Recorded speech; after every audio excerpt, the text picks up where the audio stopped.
Let me tell you, if you think you've seen your fair share of crazy Karens, you haven't met the one who tried to hijack my flight literally because she thought the rules just didn't apply to her. I mean, imagine some lady with a live stream in one hand, a chip on her shoulder, and a million followers egging her on, deciding that she's too important for rules. Except this time, I was the federal air marshal on board, and her little show, it ended with her in handcuffs. Yeah, that happened. But let me back up a sec. It started in the terminal at LAX way too late at night, the air thick with jet fuel, and that low-grade human stress you only get at airports. I'm sitting there in a faded hoodie, sunglasses on, trying to be invisible at Gate 72B, another sleepless red eye, another 100 strangers, all desperate to get somewhere else. To most folks, I'm Fred Monk, some mid-level consultant, maybe headed back to Denver for spreadsheets and coffee that tastes like cardboard. Inside, though, I'm Federal Air Marshal Fred Monk, and my job is making sure this giant metal tube lands in one piece. This flight had been flagged not for anything specific, but you learn to spot patterns. This route, more weird diversions, more arguments over armrests, more incidents than usual. Usually it's just some drunk salesman or a couple fighting about whose turn it is for the window seat, but you keep your eyes open.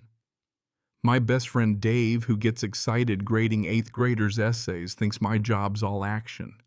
Truth is, most days it's just watching, waiting, blending in. The quiet can eat you alive if you let it. Then she showed up. Her name, I'd find out later, was Karen Tillman, but you could spot the type a mile away. She breezed through the waiting area like a low-pressure storm, sucking all the peace out of the air, her phone up on a sparkly pink gimbal, already streaming her outrage to whoever was unlucky enough to tune in. "You will not believe the incompetence at check-in," she boomed like she was announcing the apocalypse. "They weighed my carry-on. Do I look like someone who doesn't know the rules?" A few people glanced up, then down. Nobody wants to lock eyes with a tornado. Across from me, an older guy muttered, "Is she rehearsing?" I deadpanned. "Off Broadway." "Very off." He grinned. "Hope it's a short show."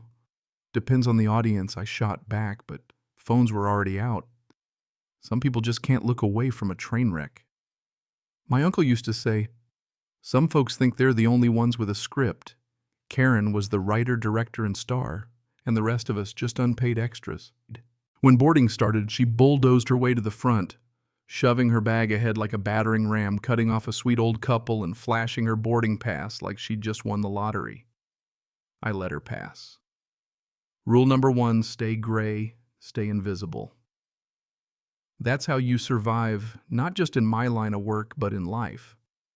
I filed in with the rest, one duffel bag over my shoulder, tools of the trade book I'd never finish. Stepping onto the plane, I got the usual whiff of recycled air and lemon-scented disinfectant. Karen already had her phone propped up in seat 1C, still streaming, complaining about not having her pre-departure beverage.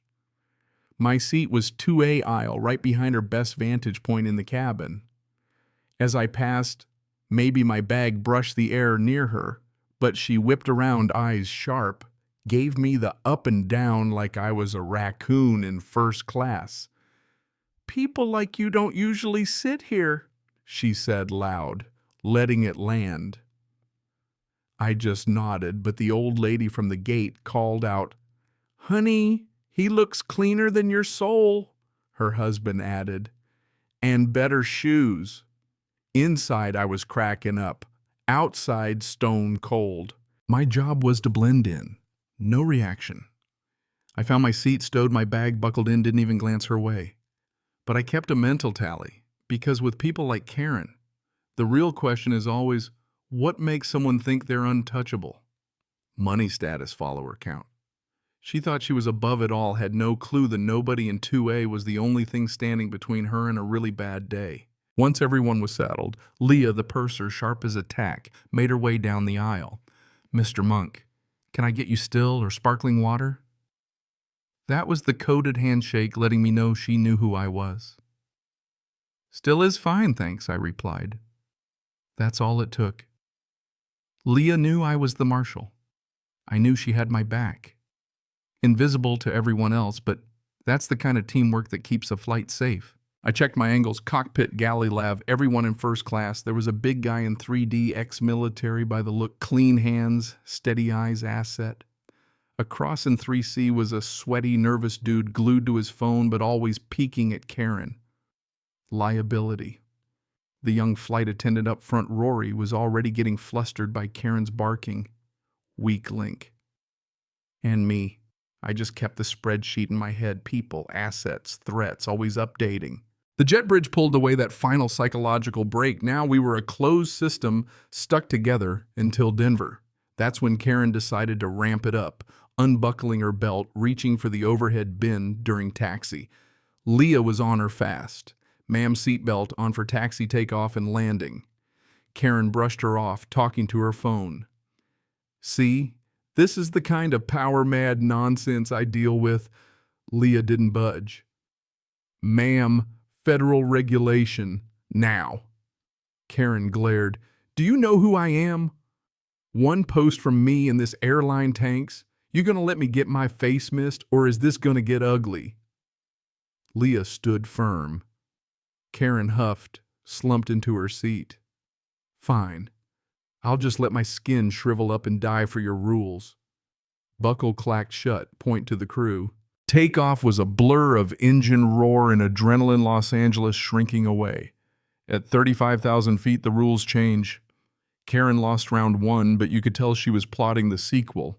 She started typing furiously on her phone, probably crafting a new narrative painting herself as the victim. That's when I noticed the nervous guy in 3C glancing back, always in sync with her. They were a team, and that changed everything. Then right over the Nevada desert, all hell broke loose.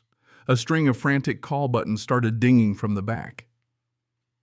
Is there a doctor on board? Someone yelled.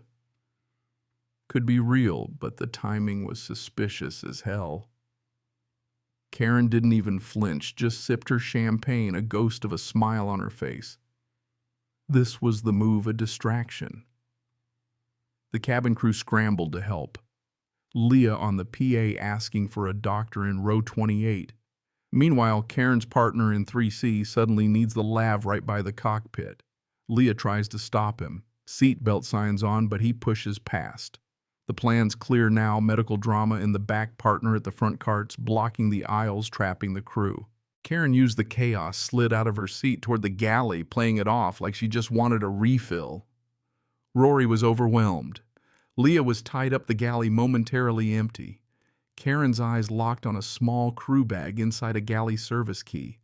Not for the cockpit, but useful. She went for it quick as a pickpocket. But Leah sensed something spun back in. Can I help you, ma'am? Karen jerked back, lied about dropping an earring. Leah didn't buy it. The silent standoff ended with Leah icing her out, sending Karen back to her seat. But the real crisis was just warming up. The turbulence hit hard. The cart broke free, smashed a wine bottle in the galley. Red wine splattered the wall, looked like blood, smelled like Merlot. A big shard of glass landed right at Karen's feet. Suddenly, her whole game changed. She had a weapon. The next few seconds felt like slow motion. Karen unbuckled, went for the bottle. Her partner in the lav burst out, lunged for the cockpit door, ramming it with his shoulder. Karen grabbed the glass, holding it like a dagger. That was my cue. Time for the gray man to stand up. I threw myself across the aisle, planted between Karen and the cockpit badge, and voice coming out in full force. Federal Air Marshal, drop the weapon, get on the ground. Marcus in 3D caught my eye. Block the aisle, nobody gets past you. He moved without a word, big as a boulder. Karen's partner was still pounding on the door, shrieking, "Let us in!" Karen swung the bottle at me, snarling that I wasn't real, that I was nobody. I twisted her wrist. Pain compliance. She squealed, dropped the glass. I kicked it out of reach. With Karen on her knees and her partner collapsing in defeat, the immediate threat was neutralized. Leah handed me flex cuffs, and we secured them both, seat-belted hands tied, rage fizzling into panic. The rest of the cabin sat frozen relief and fear, fighting for space on their faces. The kid in 4A gave me a thumbs up. His mom, "We don't rate wrist twists, only safe landings," I told him, and that's the only score I care about. The captain called in an emergency, descended hard into Denver, all business. As we landed, Karen tried to start up her act again, but I leaned close. "One more word and I'll add interfering with crew and assault on a federal officer to your charges. That's another 20 years. She shut up, finally realizing this wasn't her stage anymore. The landing was rough, but safe. Police and FBI swarming the jet bridge as soon as we parked. Karen and her partner were hauled off in real handcuffs, her face a pale mask of disbelief. She hissed, "You have no idea who you're dealing with." I replied, calm as ever. "People like me are the reason people like you get to land safely." The whole plane saw her for what she was, a paper tiger, a bully who finally ran into a wall she couldn't push through. Later, the news ran wild. Her meltdown, the live stream, turned prosecution evidence, her followers abandoning her in droves. The airline banned her for life. The FAA hit her with a fine that would bankrupt anyone short of a tech billionaire. Her fame had become infamy. She wanted to make herself untouchable. She just proved how breakable her world really was. So next time you run into someone who thinks the rules don't apply, remember, it only takes one person standing up to remind the rest of us what real consequences look like. What would you have done if you'd been on that flight, stood back or stepped up? Let me know down in the comments. And hey, if you've ever faced a real-life Karen, share your story. Justice is always better with witnesses. Hit subscribe if you believe in standing up for the right thing, because in a world full of Karens, sometimes you've got to be the one who stands between chaos and a safe landing.